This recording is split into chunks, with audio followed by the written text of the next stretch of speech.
So you're wanting to go back to a time where Ohio State would have been playing whoever the Pac-12 champion is, which for the past decade has been a really bad team, except for a flash here or there by Oregon. And then a time where, if you open the sports almanac, Arkansas's national championship isn't in there. It says Alabama. Arkansas doesn't have a national championship.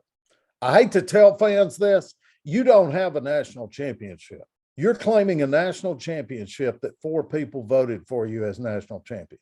And for those of you who don't know what happened back then, they named the national champion who was recognized in the actual record books before any of the bowl games. Right.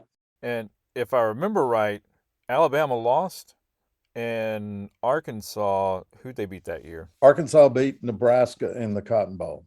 Here's how everything played down in the 1964 season. Like you said, the polls were taken before the bowl game. Alabama was almost a unanimous number one. Arkansas was number two. Texas was number three. Arkansas had beaten Texas 14-13 in Austin in October that year. Alabama had not lost. Alabama and Texas played in the Orange Bowl after Arkansas had beaten Nebraska in the Cotton Bowl earlier in the day. And of course, Alabama, they either got gypped out of a touchdown or Texas defense. Tommy Nobis kept Joe Namath out of the end zone on a touchdown, what would have been a national championship winning drive or a touchdown at the end of the game to win the Orange Bowl. Orville Henry, who was, I think, on the board of directors of the College Football Writers Association at the time, convened the executive committee of the College Football Writers Association of America the day after, on January 2nd, 1965,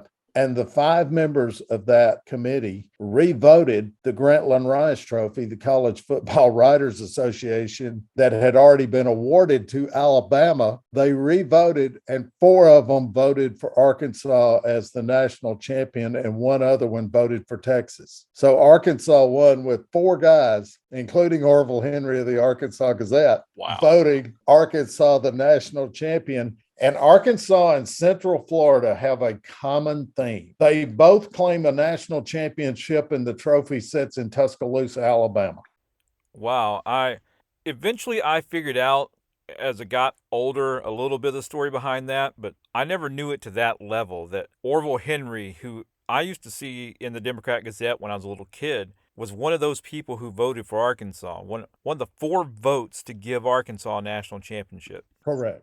Well, I guess 20%. You had five Yeah, people five that voted, voted. and one of them voted for Texas to make Orville mad. But that's exactly how that came to be. And Orville told me the story on an airplane coming back from the Rice, Arkansas game in 1977.